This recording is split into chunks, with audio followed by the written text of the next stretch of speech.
The Open Meetings Act is located on the north wall of the legislative chambers. There is also an automatic external defibrillator that is available on the back wall of the legislative chambers. Please stand for the Pledge of Allegiance. I pledge allegiance to the flag of the United States of America and to the republic for which it stands, one nation under God, indivisible, with liberty and justice for all.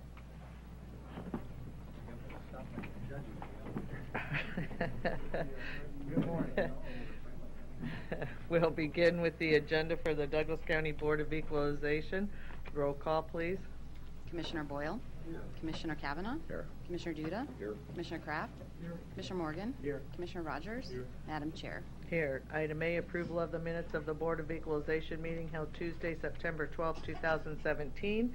And item B, call for a meeting and set Tuesday, September 26, 2017 as a date for hearing on certified assessment corrections reflecting the addition of omitted property to the tax roll or increased value on property.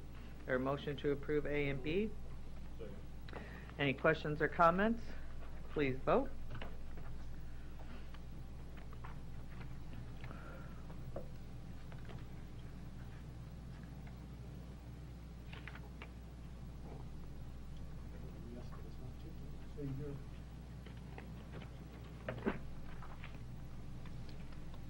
Try the Motion top passes button. with Commissioner Kraft and Commissioner Boyle voting yes. So all commissioners voting yes.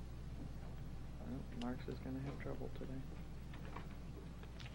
Mike and I are nothing but I did. I know. Okay.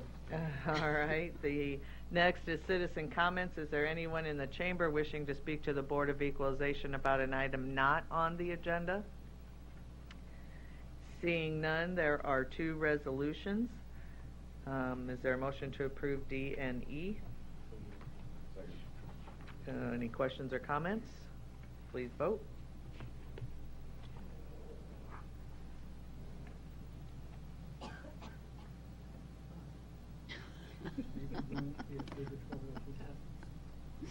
Motion passes, all commissioners voting yes. Next is an appeal penalty for late filing a personal property tax return for Oasis Vending at 4508 South 88th Street. And good morning. Good morning. Mike Goodwillie, Douglas County Assessor, Register of Deeds Office. This is pretty straightforward. The taxpayer has a due date for personal property returns of May 1st. The return was filed on August, or at least signed on August 7th. The provision for penalties is mandatory.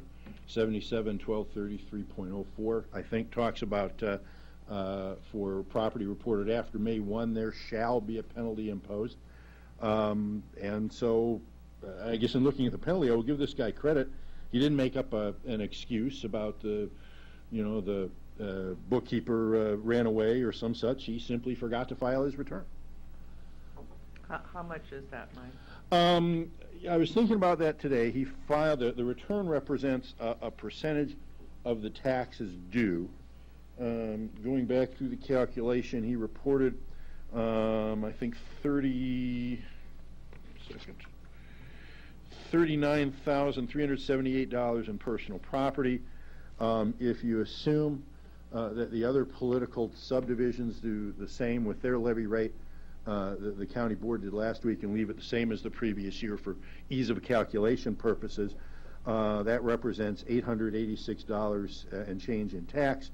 The penalty is 25% of the taxes due. It's $221 and a little bit of change. Okay. And is this the first time this vendor has been late? Yeah. Okay. All right. Is anyone from Oasis Vending here today? Okay. Seeing none, what is the will of the board? Motion to support the Register of Deeds assessor. All right. Second. Motion by Commissioner Boyle, seconded by Commissioner Rogers. And no further questions or comments. I'll come out and give you mouth to mouth. Hold on. Does that include adjournment? I'd prefer not. Yeah. But where did you say the defibrillator was again? That's why I said it so calmly. Please vote. And did that include adjournment? Yes. Okay, Yes, it did. And I'm curious, One Mike. moment, please. I had a question. Is that on inventory, or what is it? Or is it on equipment? It's on the equipment you use in your business, things like computers and other sorts of things that have a useful depreciable life under the Internal Revenue Code. Okay, that's good. Thank you. Starting your month off right, early. What's that? Commissioner Kavanaugh. Mike doesn't make any more sense today than Well, don't want to break any records here. Motion passes. We will Thanks, Mike. move, thanks, Mike, to the agenda for the Douglas County Board of Commissioners. Roll call, please. Commissioner Boyle? Here. Commissioner Kavanaugh? Commissioner Duda? Commissioner Kraft? Commissioner Morgan? Here. Commissioner Rogers? Madam Chair. Here. Item A, approval of the minutes of the Board of Commissioners meeting held Tuesday, September 12, 2017, and item B, approval of claims submitted for payment processed through Tuesday, September 19, 2017. Is there a motion to approve A and B? so moved.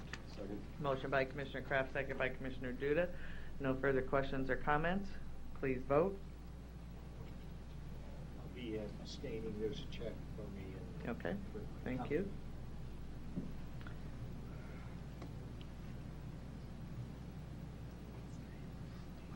Commissioner Morgan, we need you to hit abstain. It's your turn to be the troublemaker. Thank you. Motion passes. Commissioner Morgan is abstaining. Next is the consent agenda, items A through L. Is there a motion to approve? So moved.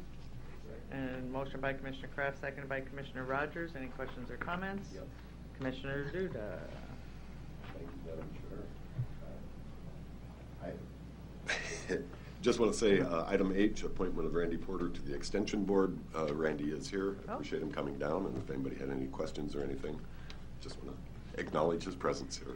Excited to have him joining. Sure. Good morning. Good morning. Hi, I'm Randy. Welcome. I'm looking forward to serving on the board, and I should be really fun, I think. All right, well, we're glad to have you. And he's from Ponca Hills. This is a good thing. Oh, good, good, thank you. All right. Thank you. Commissioner Kavanaugh. Andy, hold Right, on one right. second. You're going to get cross-examined here. Excellent. We just want to thank you for serving. This is your first time serving on the Extension Board? Yes, sir. Okay. Can you tell us a little bit about your background, please? I am a project manager working for Farmers National Company. I work in computers for pretty much my entire career. I have a science background. I went to UNL and Central Grad. And Central Omaha. Grad? Central Grad. Go Eagles. There you go. All right. I've been interested in extension stuff for a while through my parents. They're avid backyard farmer watchers, and that's how I got interested in it. So a friend of mine at work recommended that I seek this out. So Very good. Thanks again for throwing your hat in the ring. Appreciate it. Thank you. Thank you. Thank you and welcome again. Please vote.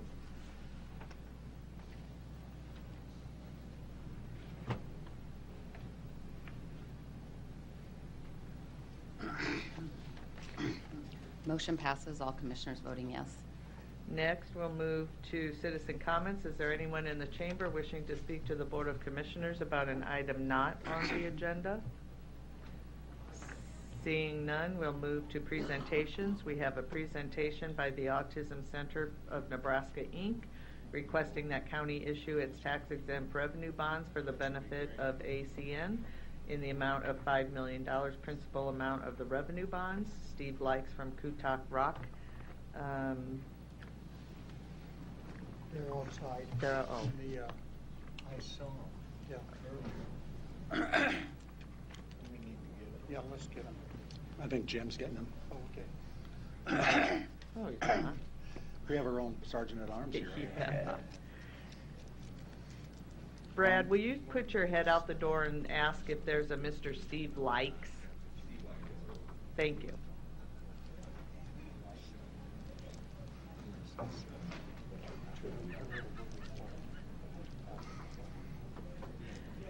This guy's name.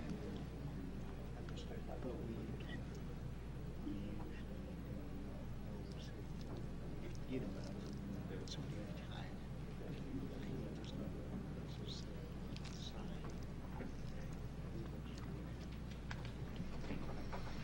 Good morning. I apologize for being late. I was just telling them we weren't sure when we'd be on the agenda. So, and I will apologize. Are we talking about the Autism Center? Autism Center of Nebraska. Okay, great.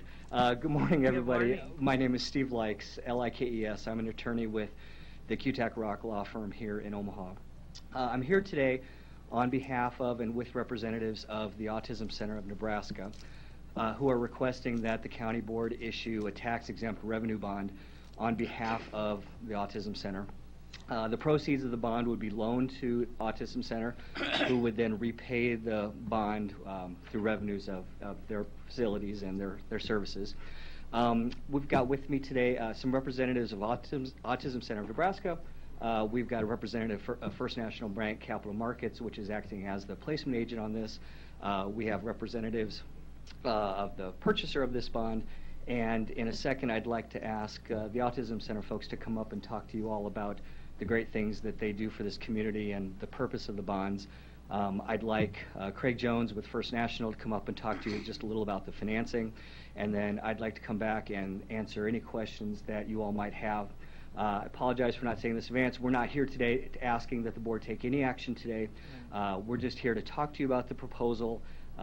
Make sure you guys are comfortable with it, answer any questions that you might have, and if you're so inclined, we would then like to come back next week and have the county board hold a public hearing, and then we would introduce a bond resolution where you all would authorize the issuance of the bond. So unless there are any questions to start with. No, we'll do the presentation first, and then we'll follow up with any questions. Thank you. Renee, would you like to come up? Good morning. Good morning. Morning. It's an honor to be here, and thank you for considering our proposal. My name is Renee Ferdinand. I am the CEO for the Autism Center of Nebraska. We are a nonprofit. We are certified by the state of Nebraska as a developmental disability service provider, and in serving people with developmental disability, we have focused on serving people with autism. We've been around for just over 11 years. We've been in our current location for 7 years. We currently serve 180 individuals with autism. Everything from small group homes. We serve them in day programs. We do in-home and family homes. And one of our other programs is to actually find real jobs in the community for people with autism. We are going after this bond as a way to help our finances. We actually have purchased the building. This will give us a better interest rate, and we also want to use it to do some improvements on the building. The University of Nebraska Medical Center actually runs an early intervention program in our center, and they're interested in expanding, and part of this, the renovations we'll use this funding for will actually help renovate the building so that they can serve even more children in an early intervention program. It's one of the programs that's proven to be successful in working with people with autism. You get in early, infants and toddlers, and you do intensive treatment, and then they do not need services so much when they get older. So that's what we're about. Thank you. Thank you.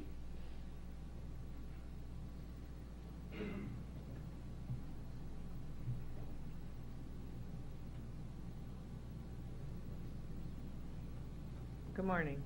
Good morning. I'm Craig Jones with First National Capital Markets. I'm actually helping the Autism Center go through the financing process, find the actual funds, and work through the transaction. I think the biggest benefit of this transaction to the Autism Center is it's going to end up saving them over $500,000 within the 10-year period of their original financing, which again helps them further their mission, and then obviously provides funds for the needed improvements to continue to further their mission. Okay, thank you. Thanks. I believe most of you, if not all of you, have been through the IDB process before. The reason we're here is that in order for a nonprofit borrower to take advantage of tax-exempt financing, the tax code requires that a political subdivision, such as the county, actually issue the bonds and declare them to be tax-exempt. The act under which these bonds would be issued, it was the old Industrial Development Bond Act. Now it just has no name because nonprofits are allowed to take advantage of this as well. The provisions of the act are fairly straightforward. A county can issue the bonds on behalf of a 501c3, loan the proceeds to the organization, and then the bonds are payable solely from revenues paid pursuant to a loan agreement or other financing arrangement. The act prohibits the county from actually owning the facility. It prohibits the county from being liable on the bonds other than from the loan repayments. It prohibits the county from pledging its taxing authority or any of the general revenues. So, what I always tell people is, can you get sued? First day of law school, they tell us anybody can get sued, but can the county be liable on them? No, you cannot. And so what the process would be that if the board permits us, we would come back next week and hold what's called a TEFRA hearing, which is just a public hearing that's required under the tax code. And assuming there aren't any significant objections, we would then ask the board to approve a bond resolution, which would authorize a bond issuance up to $5 million. We've been working with the county attorney's office on the resolution and various bond documents, and I think we're pretty close to getting those hammered out. So if there are any questions, I'd be happy to answer them if I can. Commissioner Kavanaugh? Yes, I don't know, Mr. Likes, if you're the individual to answer this, or maybe somebody from the Autism Society. But I'd be a little bit interested in the current facility that you have now and the new facility that you're proposing. If you could just talk to that for a minute. I think I know where you're at now, but why don't you run us through where you are and where you're going? Sure. Our current facility is at 9012 Q Street, 90th and Q. It actually started as a Lutheran church and school. It had been rented by a Greek Orthodox congregation for a number of years, and we're in it now. And that's the facility we intend to renovate. Some of the renovations including turning the sanctuary in. I mentioned the early intervention program through the university. You're using a small part of our facility right now, and they wanted to serve, there's a waiting list, so they want to serve more children. So part of the renovations, of course, is renovating the sanctuary itself. And then, of course, we need new roof, new heating and air conditioning. We run a day program in the facility as well. And in the day program, people create works of art, basically, that they then sell and make money from. So the facility, I'm a little familiar with it because they have a great fish fry there during Lent. That's correct. That's correct. The Greek Orthodox do that. Yes. Exactly. So is the church going to remain there, or are you going to take over? Actually, the church has vacated the sanctuary. I see. They've always intended to build out west, and it's sort of a long story, but basically the father asked us if we would end their lease. We've gone through several extensions to inspire the congregation to continue with their fundraising to build their own facility rather than rent from us. So the church is still making use of a couple offices in the building, but the Greeks have moved on. Though the fresh fry, you'll be happy to know they've asked if they could continue that at the location. Well, that's good news. That's good news. So you're basically going to occupy the entire facility, is that correct? Yes, that's correct. And how many square feet would that be? I'm told 33,000 square feet. 33,000, okay. And the $5 million that you're requesting bond funding for is to renovate that entire facility, the entire. Well, also refinance the facility, and we own a number of group homes across the city. Refinance that as well, and then do the renovations to the building. Yes. I see.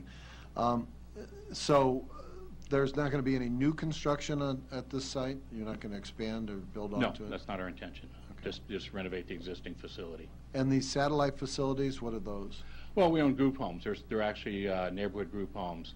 We serve our group homes no more than 3 people in a home, so they fit into the neighborhoods well, and they're just scattered across the city right now. How many are there? We have 10 group homes right now. And are you going to acquire new ones, or are you going to At this time, with the funding from the state, it doesn't look like we will acquire any new group homes in the foreseeable future, no.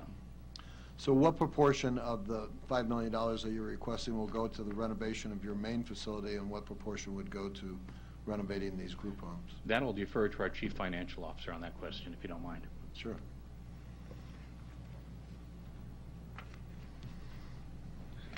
Hello, I'm Rick Lowry, and I'm the Chief Financial Officer at the Autism Center of Nebraska. And of the $5 million that we're requesting, approximately $3.5 billion of that will be to refinance current existing debt that we have at a more favorable interest rate, and the balance would go to any renovations such as remodeling the sanctuary, replacing roofs, and HVAC equipment. And all that would be done at 9012 Q Street. We wouldn't be doing any renovations to any of the group homes. There we would simply be refinancing the current debt, those current mortgages on those homes. I see. So these group homes, you own these, right? Correct. And so you're going to refinance the mortgages on those At a properties? lower interest rate, yes. Okay. And then the balance would be put into actually doing some updating of the facility? So we have and refinancing the mortgage on the 9012Q property as well. Okay. So we're refinancing basically both those properties, and then the remaining 1.5 million would be for remodeling or improvements. Okay, so the bulk of this bond issue then is to refinance existing Correct. mortgages? That's correct. And these mortgages are just standard commercial mortgages, or what are they? The 9012Q building is a seller finance mortgage. The original owner that we bought the building from financed that mortgage. So we're paying his corporation directly. And then the other house, the group homes, are just commercial mortgages that we have through Pinnacle Bank here in town. And if you know, I mean, I'm interested in the mechanics of this deal, as you can probably tell. So the interest rate that you would pay on the refinanced bond amount versus the interest rate that you pay, for instance, on the seller finance mortgage that you have, what's the differential there? Well, on the 9012Q property, it's about 1.5 basis points less, and about 4 basis points less on the group homes. I'm sorry, on the first one, it's how many? About 1.5. It's Okay. It's 203 basis points. Okay. Yeah. Very good. Thank you. Okay. Commissioner Kraft? In the interest of full disclosure, I serve on the board, and next week I will abstain. It is probably not a conflict of interest, but it could create the appearance of conflict of interest. Renee, would you mind coming up? Yes, sir. And telling us about some of the services. We provide group homes for independent living. We have a garden so they can connect with the earth. We have fruit trees. We have the gift shop. Mhm. Where does the money from the gift shop go? Yeah, we also have a gift shop where the clients can sell all the products that they make. And actually, all the profits go to the clients. They keep that. We actually make our money mostly under contract with Health and Human Services for doing the training. But the financing, when items are sold at the gift shop, the cost of the materials is taken out, but all the profits go to the clients themselves. We actually opened up last May a nice little gift shop over in the Applewood Center, about 96th and Q. And if you, fellow commissioners, could imagine the boost to the egos of these people, and they're not all young people. We service people with all levels of autism. Some are nonverbal, some are high achieving, some have additional disabilities. But the state and the federal government is cutting the funding severely. So would you like to talk about that? Yeah, well, I think you probably know the legislature cut funding to most Medicaid service providers, which we are one of. This refinance will certainly help with our cash flow and what we're paying in interest. So that's one of the reasons why it's really important that we get this. Thank you. Thank you. You're welcome. All right. No other questions or comments? So again, this was just a presentation. Next Correct. week will be the public hearing, and we'll go from there. Thank you very much. Thank We you. appreciate it. Nice job. There is another presentation by Outlook Nebraska, Inc. in connection with its request that the county issue its tax-exempt revenue bonds for the benefit of Outlook Nebraska, Inc. at $4,500,000 principal amount of revenue bonds. Again, Steve Likes is here from Kutak Rock. Good morning, Hello everybody. again. Well, good morning. Nice to see you all. Good to see you. Forget everything I just said. Unless you were impressed, then you can do that. Again, my name is Steve Likes. I'm an attorney with the Kutak Rock Law Firm, and I'm now here before you on behalf of Outlook Nebraska, which is also a Nebraska nonprofit corporation and 501c3 organization, who is here to talk with you all about a request that the county issue a revenue bond in the principal amount of approximately $4.5 million. With me today is Tim Hurley, who is the CFO for Outlook Nebraska, and unless there are any preliminary questions, I think I just asked Tim to come up and talk to you all about his organization and how the proceeds will be used, and then we'll answer any questions that you all might have. Correct. Good morning. Tim Hurley with Outlook Nebraska at 4125 South 72nd Street. Thank you, Commissioners, for giving me this opportunity to tell you about Outlook Nebraska. I've been the CFO at Outlook Nebraska since 2008. It's an amazing organization. Outlook Nebraska is the largest employer of the blind and visually impaired in Nebraska. With a mission to positively impact everyone who is blind and visually impaired, Outlook Nebraska empowers those we serve to build confidence in their capabilities and achieve their life goals through employment, workplace training, and recreational and cultural activities. We currently have 85 employees at Outlook Nebraska, of which 49 are legally blind. Many of our blind employees work on the production floor running machines and packing a full line of 100% recycled fiber tissue and towel products for the U.S. government and other customers. Others work in every department of our administration, including sales, accounting, information technology, human resources, and education and training. Without Outlook Nebraska, many of the 49 would be unemployed. The unemployment rate for the blind is around 70%. With Outlook Nebraska, the 49 employees are working, purchasing homes, buying goods and services, volunteering in the community, and are very productive citizens of Omaha. In our enrichment programs, Outlook Nebraska provides free adaptive technology training to any members of the community facing vision loss, and we also provide recreational and cultural activities for the blind, including teen rec programs, senior programs, and audio description for at many of our local theaters. Outlook Nebraska just completed a $3.2 million project to remodel our facility at 72nd F Street so we can provide more services to the community. I encourage you to visit our website at outlooknebraska.org, where you can see testimonials and read about the many services Outlook is providing to its employees and the community. I also invite you to tour our facility. I would be thrilled to show you Outlook Nebraska. We actually give a lot of tours. We have bus loads come in. We have many people tour from around the region working in conjunction with the Omaha Convention and Visitors Bureau. The proceeds from the bond that I'm requesting the board approve will be used to bridge the gap of our remodel project. It was a $3.2 million project, and all was covered through donations and cash on hand, except for approximately $780,000. The proceeds will also be used to purchase new converting equipment that will provide additional capacity and safety. Converting is a very capital-intensive industry, and converting is a very capital-intensive industry and requires very expensive equipment. With growth, the additional equipment will provide more jobs for the blind and help to ensure a sustainable business model for Outlook Nebraska well into the future. Thank you, Commissioners, for your consideration of this bond. I'm happy to answer any questions or provide any required clarification. Thank you. Thank you. Commissioner Kraft. Yes. You said you do host a large number of tours. Yes. Sure, I understand. If, in order to capitalize on the tours, just like national parks, they all have a gift shop. Do you have a shop where you sell your products locally? We do not. Ours is really just for awareness, to show people the capabilities of the blind and the work that the blind are able to do. So we love people to come in for that purpose. You may be missing an opportunity. Yeah, we do have a small store, but it's all adaptive technology types products for the blind and the low vision. But thank you, sir. Yeah. Okay. Thank you. Commissioner Kavanaugh. Thank you. Mr. Murray, thanks for coming down today. You were probably here when I talked to the autism people about the structure of their deal, and I'd be kind of interested in yours as well.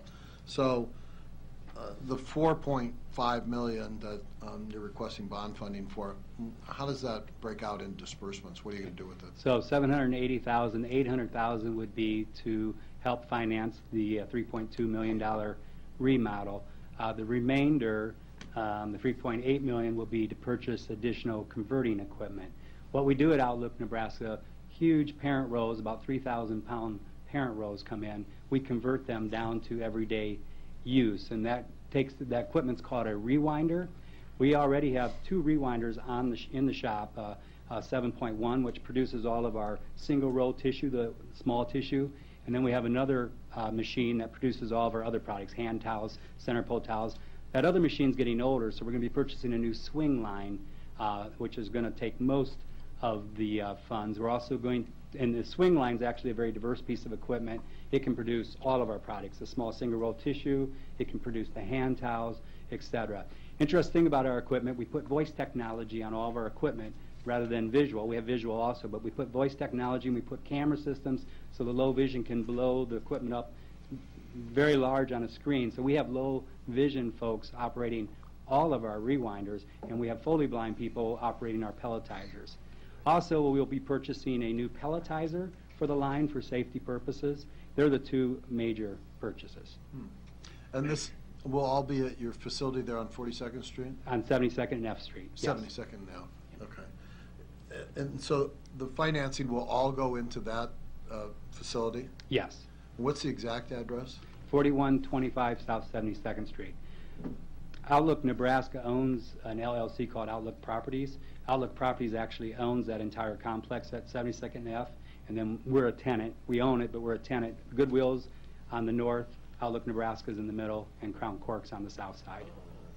And so this LLC is a wholly owned subsidiary of Outlook Nebraska? That's correct. Okay. Very good. Thanks a lot. Yeah, thank you. Thank you. No other questions or comments? That's it for the presentation then on this one? Okay. Thank you very much. And again, the same as the other one, you'll all come back, or somebody will come back We'll for be the back, public hearing, and then we'll have an action item to Correct. follow up on that. Okay. Mr. Likes? What's that? Mr. Likes, you did an excellent job putting all this together. I'm impressed. I couldn't have done it without Teresa's help, so Well, we very much appreciate it. Wonderful So, presentations. Thank you. Commissioner Kavanaugh?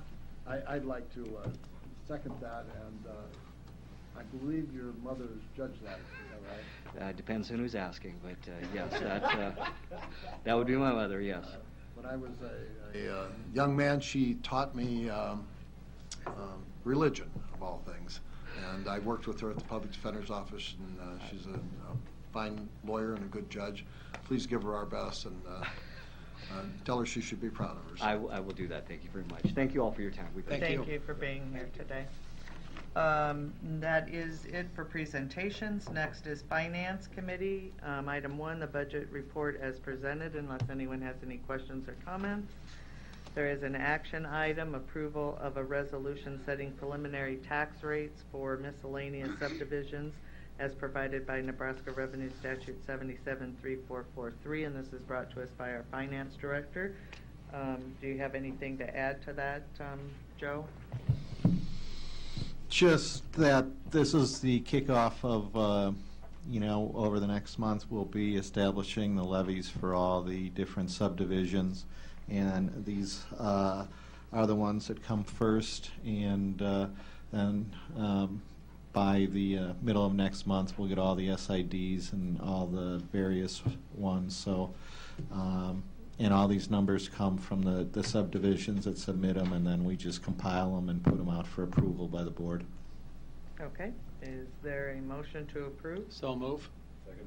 Motion by Commissioner Boyle, seconded by Commissioner Morgan. Please vote.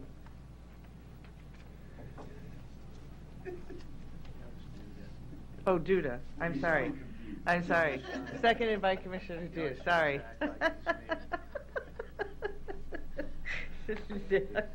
Their child and youth. Oh, sorry.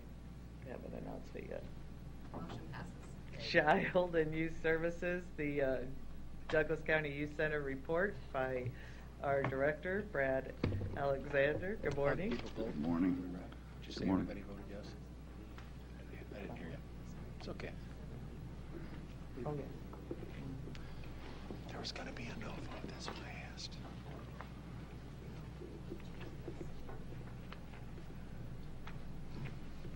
I voted yes. You're not doing wrong here. We have just executive session. Mikey to come show you how to do it. I've Yes, got my please. hammer right here. Let me come fix that. Very good, Claire. Thank you. We are a good team, you know that. How you doing? Great. Thanks a lot.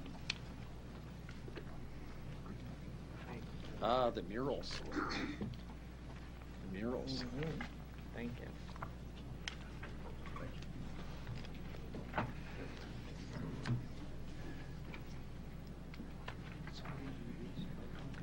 our kids did it with a project with kids from Say- the outside. Say, Brad, would you give mine to the It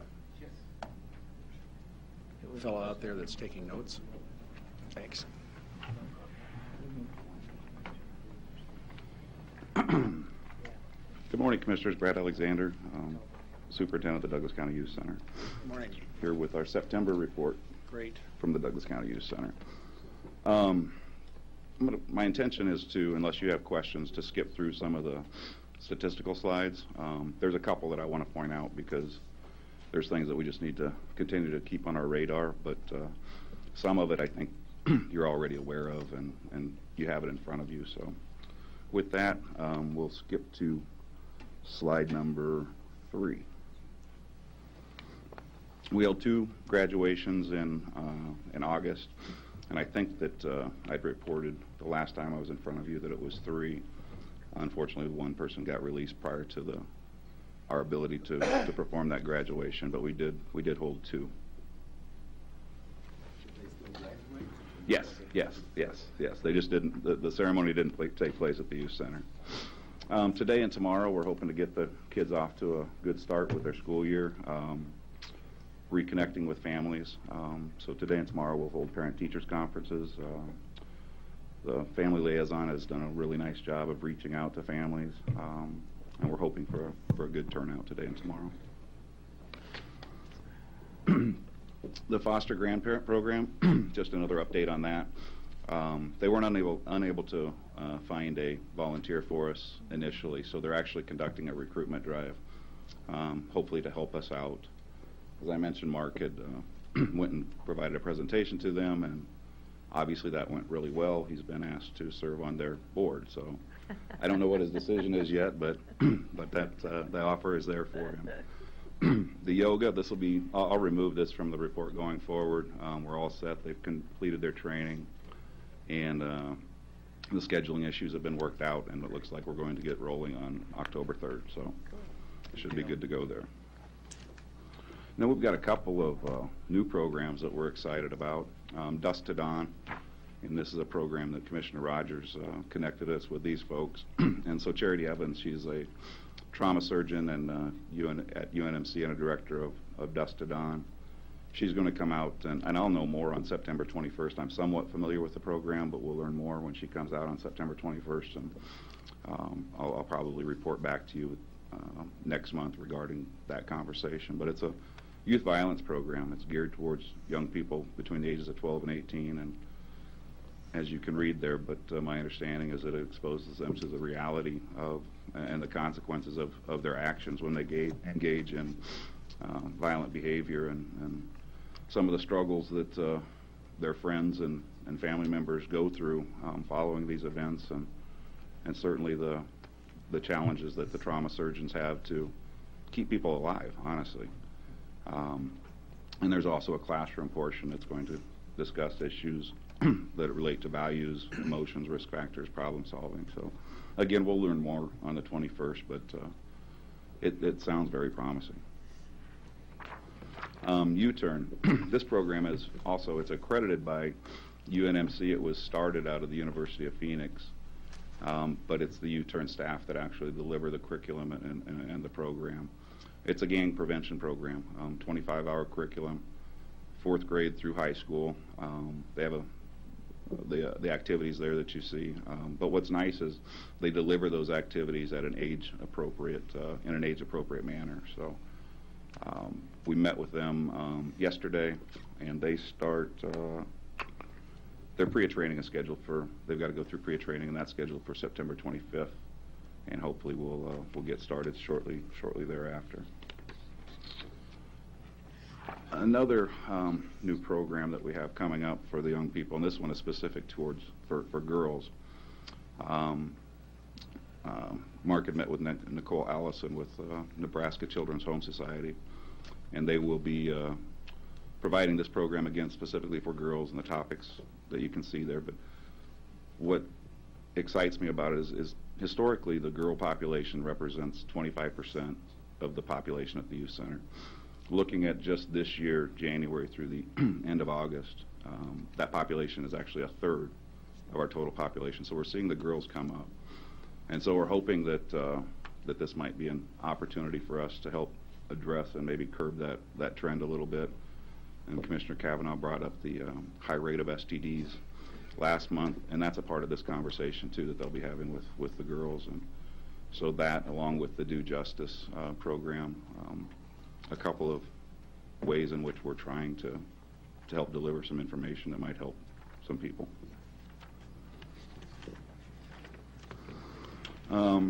Here again, the green column, that's a projection based on what we've seen so far. So we're projecting that our admissions are going to be right around 1,000 to 8. So they've remained fairly flat over the since 2013. The concern, again, and the reason I chose to bring this slide to you today is just the average length of stay continues to concern us, and you can see it more specifically on the next slide here. 91, that was the highest average daily population we've seen so far this year. And 55, that rose from 44 in July, the average length of stay. So that continues to be concerning. And then there's just the the trend since 2011 that we've seen related to average length of stay. You know, it stayed fairly flat from 2011 to 2015, and you know, this year, unfortunately, we're looking to actually double the average length of stay from what we saw in 2014. So hopefully that will turn around. It doesn't look promising though. And if we could please skip to slide number 19.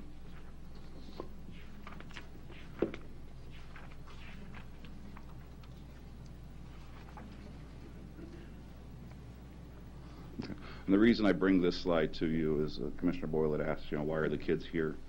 And so 45% of our admissions are for new offenses. They've been taken into custody on a new offense. And so I reported out 10 offenses, I think, last month. And the one that found its way into this month is the possession with intent to deliver marijuana. It came in and it, I don't know if tied is the right word, but it tied with obstruction of peace officer and gun use of felony. So that was added to the list this month. Admissions by race, again, those 2017 numbers are projections. And the DMC issue, disproportionate minority contact, continues to be a concern as it relates to African American youth, has been for a long time.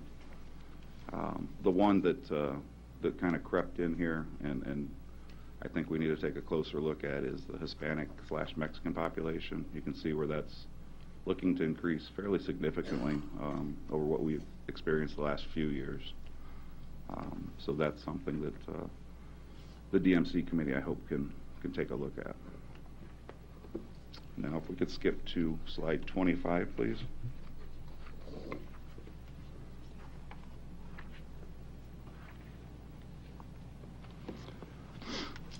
Really proud of the work that the start that our education department has gotten off to this year.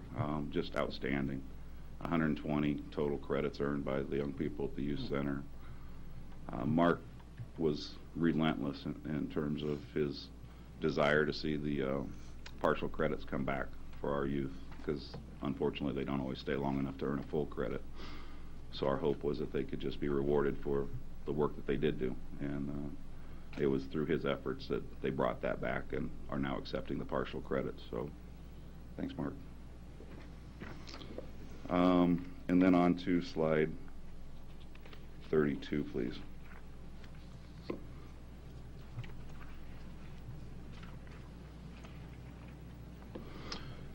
The only reason I bring this up is just, and it's, you know, when you report out monthly, it's sometimes what you see isn't necessarily the trend going forward. It's just kind of a snapshot. But the increase in the antidepressant medication for young people when they come in shot up a little bit in August. And then the asthmatic medications and those youth coming in with asthma, that came up significantly also in August. And then on to slide number 35, please. And this is a response. We've had a few questions that come up, and I just wanted to make sure I got those addressed. Commissioner Boyle asked about traumatic brain injury, and that information is there. It's manually processed and placed in individual files, but what we've worked out is that we're going to add that to the spreadsheet for medical, and so that's going to start on October 1, and so I will be able to report out to you on that on the November presentation. Okay. The chess program that Commissioner Kraft had brought to us, Dave Collins, we're actually getting the program from Cook County, so we're waiting for that, and we're going to look at that. The kids do play chess at the youth center, but there's clearly more to this program than just playing chess. So we're looking forward to getting that in and reviewing that information. Communication with families as their kids transition out and making sure that the continuity of care is there for them as it relates to mental health and really any medical issue. You'd asked, how are we doing about making sure that information gets passed on? That is already happening. The mental health staff have those conversations with families and probation as they transition out of the youth center. So hopefully you didn't mind me skipping through some of those slides. I certainly would have discussed them if there was something new there. But that is our presentation for September. Commissioner Kraft? Yes. In the things you address in the new programs coming up, I didn't see anger management. Is that anywhere in there? It gets addressed in domestic violence with Sue Mikowski. Okay. So long as it's addressed. Yes, that's also Mark LaFleur, Douglas County Youth Center. That's also part of the programming that's done through our licensed mental health practitioners. Okay. And Mark, you and I had talked about the magazines I've been subscribing to your service. The Inc. and Money and Newsweek and National Geographic. Sports Illustrated, I understand, is the most popular one.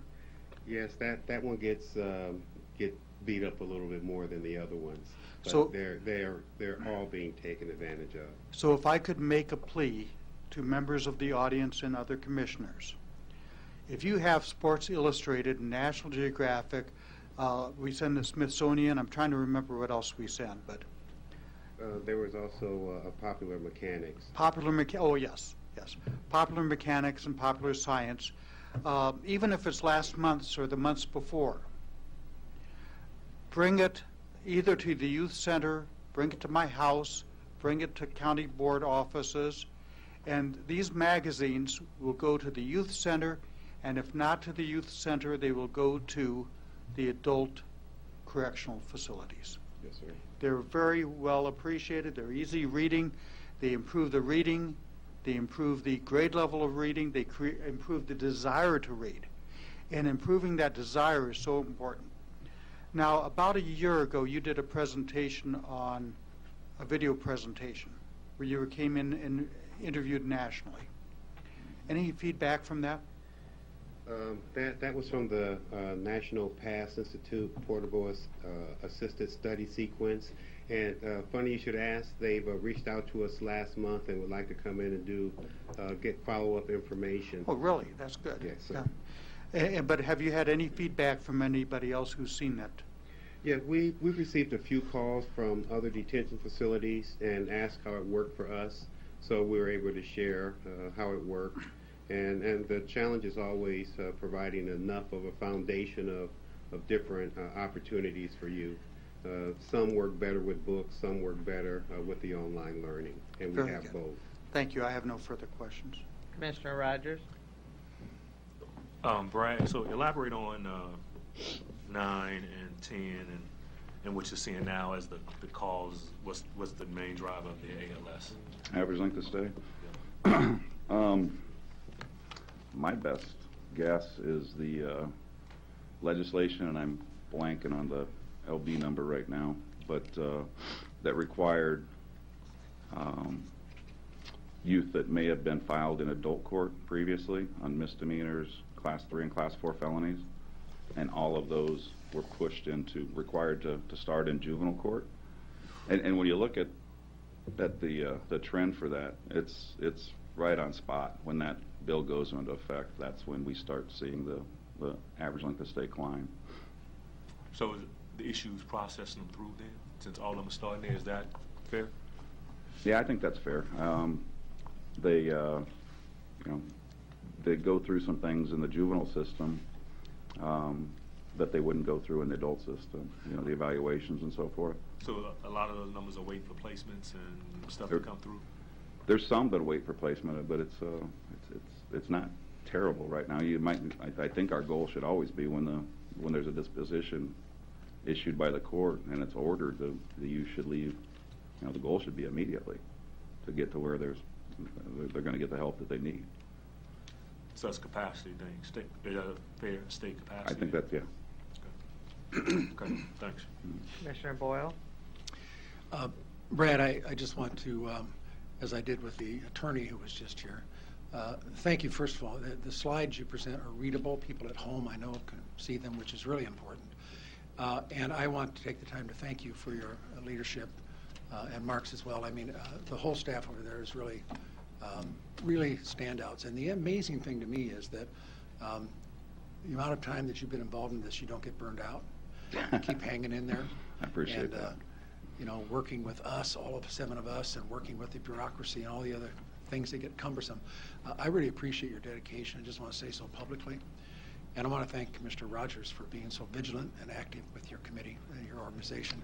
And finally, thank Commissioner Borgeson for asking you to come here. I really feel like this deserves the same attention as our corrections and other important parts of county government. Thank you. Thank you, Commissioner. Can you go back to, I'm sorry, Commissioner Rogers?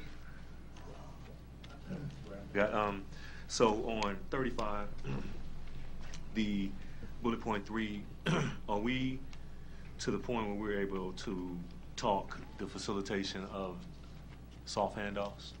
Or we I'm sorry, what slide are you on? Page 35, the communication one, last point, point 3. Are we, I mean, I know so they leave, we provide them a certain amount of prescription, right, whatever's there. And I think that's 30 days. Are we at the point now where we can facilitate some soft handoff somewhere or some guidance for that family for continued primary care somewhere? Yeah. Greg Hepburn stays with them for up to 90 days, I think, isn't it? Yes, that's correct. We have a transition specialist that assists, but also through our licensed mental health practitioners, they also have referred individuals into the community for services to Charles Drew, to One World, have been locations where they've been transferred to. Okay. And also for psychological care as well. Individuals have been referred to individuals in the community. Okay, thanks. 2 things. On the medication part, I'm a little bit concerned that we've had that large of a jump in youth being put on antidepressants, and I think we need to watch that because, you know, I guess I just get, I mean, I know there's a need to a point, but I don't want to be over-medicating individuals or youth, and I think we have to be careful about that. Just to be, they're coming to us on those medications. They are coming yes, on? we're not, oh, okay, we're not good. prescribing oh, good. them. No. Oh, okay. All right. No, actually, we kind of sometimes back them off a little oh, bit, but we're good. really careful about that Okay. because we.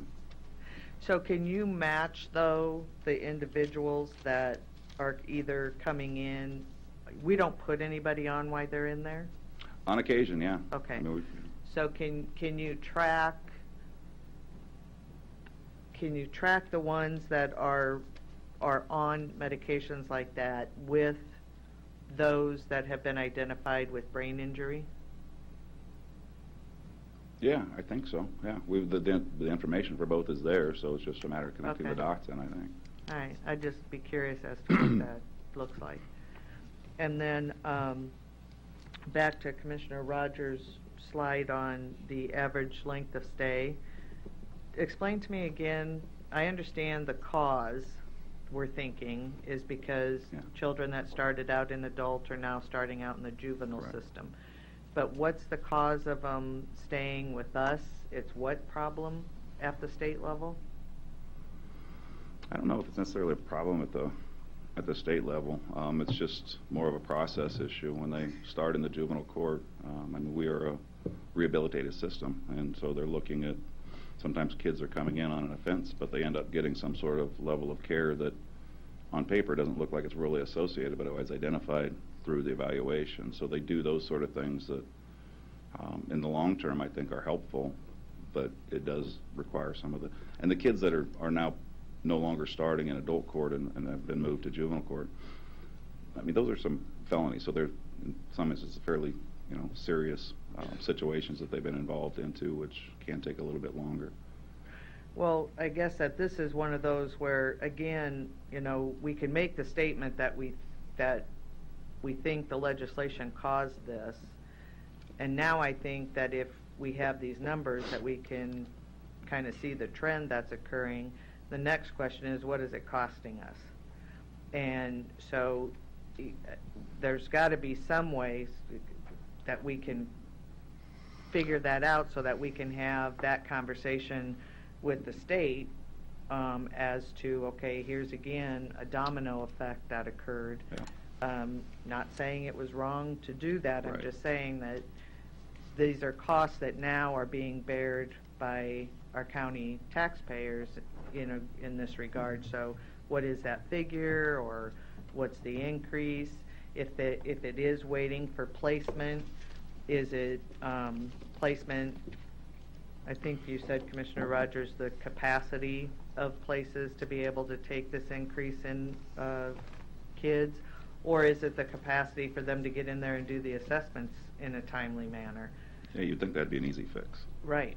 But if that's the issue, then I think that would give us the opportunity to go and have that conversation with state officials saying, hey, you know, here's our line that keeps going up, and here are the reasons why, and it's because instead of taking, you know, 2 days to get an assessment, it's taking 12 days to get an assessment, or whatever the numbers are.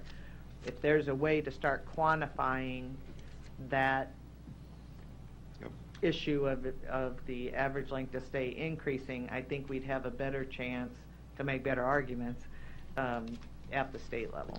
Well, Joe and I have met once, and he was getting some indirect costs for our per diem, and I can assure you that's going to be going up here before too long, too. Mm-hmm. Well, yeah, I mean, obviously, the average length of stay will definitely have an effect on that number as well. Sure it will.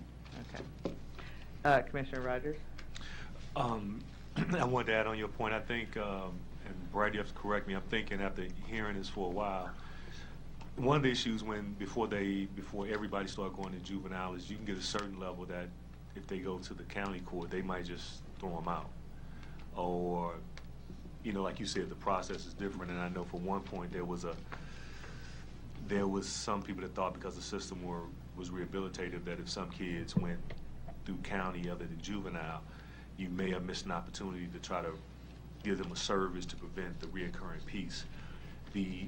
From what my understanding is, talking about the capacity piece, I've heard things like the capacity of mental health providers, which is a issue of being able to place them somewhere, and the state issue, I'm assuming, is back when the conversation earlier, way back when there was a period when we were negotiating the rates, and we had this long dialogue with the state about a kind of a surcharge for kids that we were kind of floating, meaning that, like, if you write a check and there's the float, we ended up being a cheaper method of housing than them getting a service or something to some degree, so we were floating it. So, you know, if there's a way to confirm that and have the point with the state that, you know, there has some diagnosis or something, but we're waiting for somewhere to place them. And since we're the place you're placing them, you know, put some surcharge on there to make that rush happen, because the bottleneck is happening, and you know, it's kind of a little bit on them to find that help find a solution. And so if we can get a clearer piece on that, I think that's a point at least to talk about in negotiation of that new price. Okay. Particularly since, you know, I found out now, just for the record, our price compared to Lancaster is We are 210.56, and they are just shy of $300. And it's supposed to be, I think if I'm right, it's supposed to be market to some degree, or if you negotiate it. So I know our market's got to be right there to some degree. So that's the gap you're working with.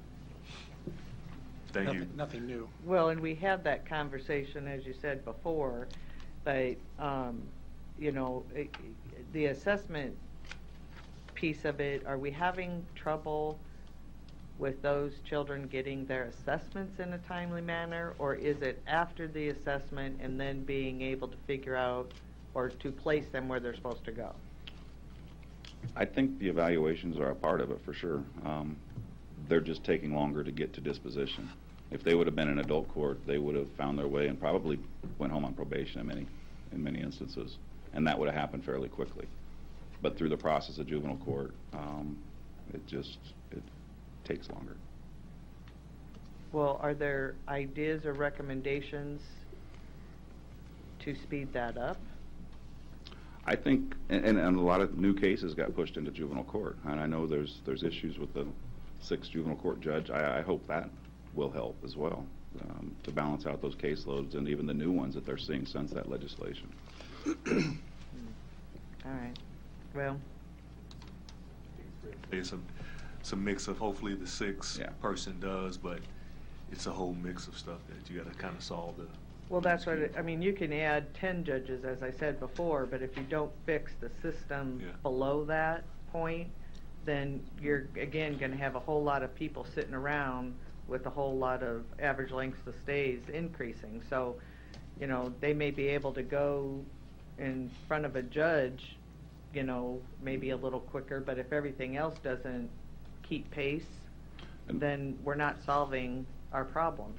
I know there's an emphasis on case processing now too, and I think that's something that should really be looked at through that committee. Yeah, and probably now, this is probably the 4th or 5th month this is here, so it's probably a good point that if we have the meeting next month, I'll work with the group to introduce to this body the quarterly data memo that comes that'll give you another look. And that's part of the JDI piece that talks about the case processing piece and other efforts. I know there's some technical assistance going on now, case processing wise, to try to push that, but the case processing piece has been a challenge for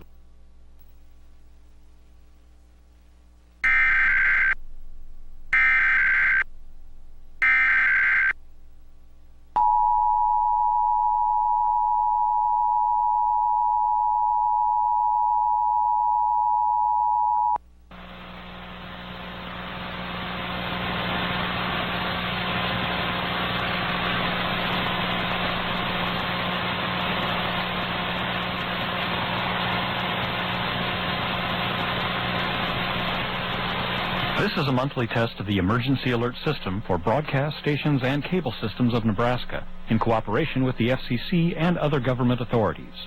Equipment is being tested that can quickly provide warnings during emergencies. If this had been an actual emergency, official information, news, or instructions would have followed the alert tone. This concludes this test of the emergency alert system.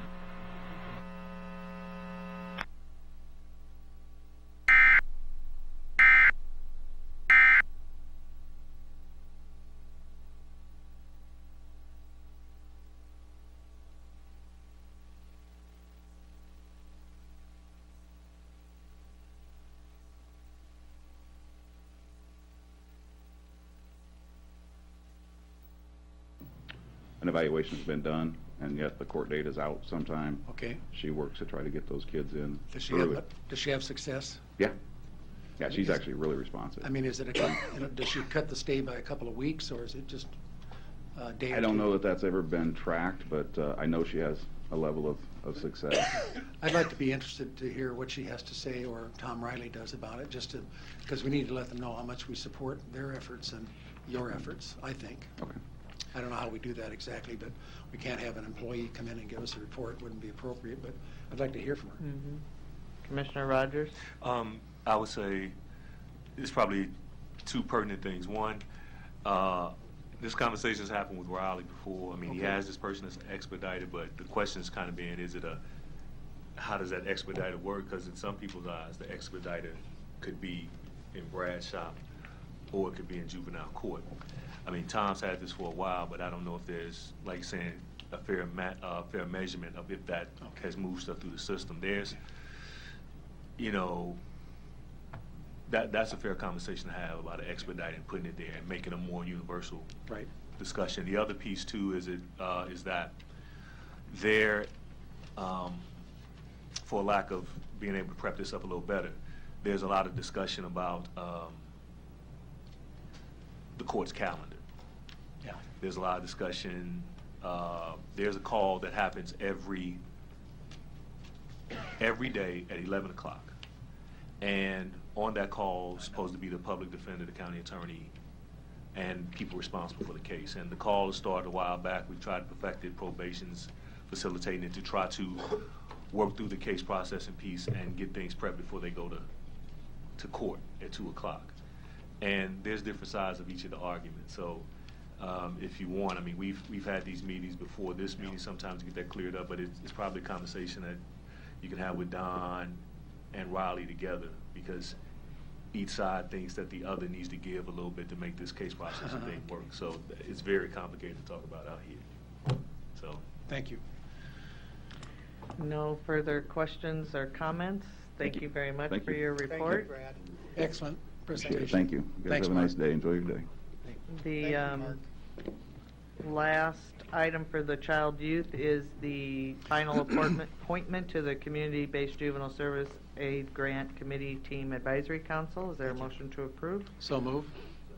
Motion by Commissioner Boyle, second by Commissioner Rogers. Please vote.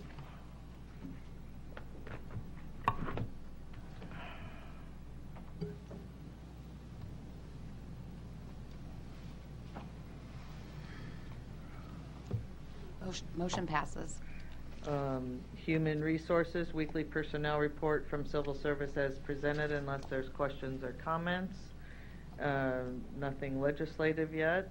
I'm sorry? Can I make a point about it? I don't know if you all have seen it. It came down through Nickel, but just to note, I think there's a hearing happening next week on LR 210. So I don't know if Marco's probably aware of it, but just to put it out there, the heart of that piece is, I guess Stennis put a study out there, or a resolution out there to do a study about trying to get some measuring stick to get ahead of distressed counties. And examples he's using is like Gage, Ralston, all of that. So that could be an interesting piece to watch to see how that develops. Yep. I don't know if we'd be viewed as a distressed county by anyone in the legislature. Ralston's here. Ralston's here. Well, Ralston, yeah. That's true. We do have need for an executive session for union Litigation. negotiations. And litigation. Litigation. Is there a motion to approve? So move. I mean, to go into executive. So move. Is there a second? Second. Please vote.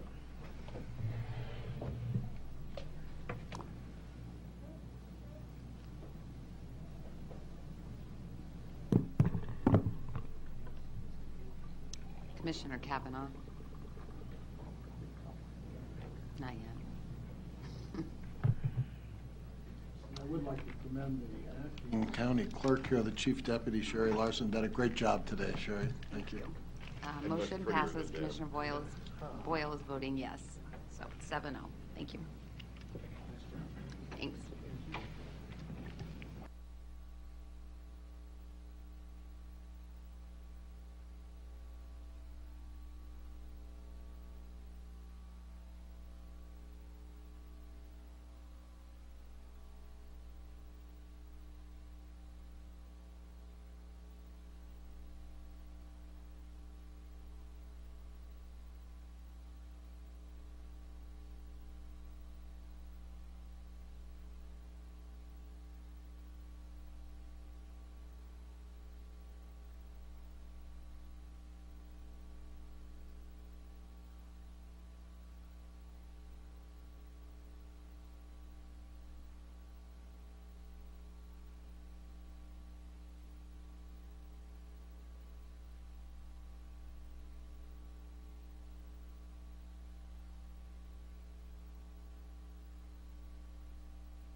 motion by Commissioner Rogers, Second. second by Commissioner Kraft. Please vote. Oops, I thought we had one more commissioner. Time out. I'm going to vote anyway. We don't have a, we need one more, yeah. We need one more to actually be adjourned. Held till then, but he's not accepting my vote. Oh, okay. I'll make you go.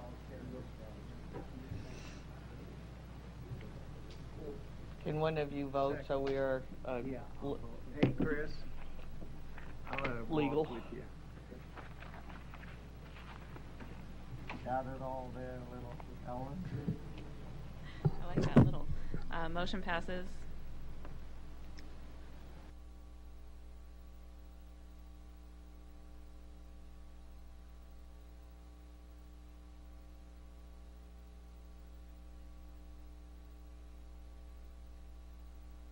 Voting yes, Commissioner Boyle is absent.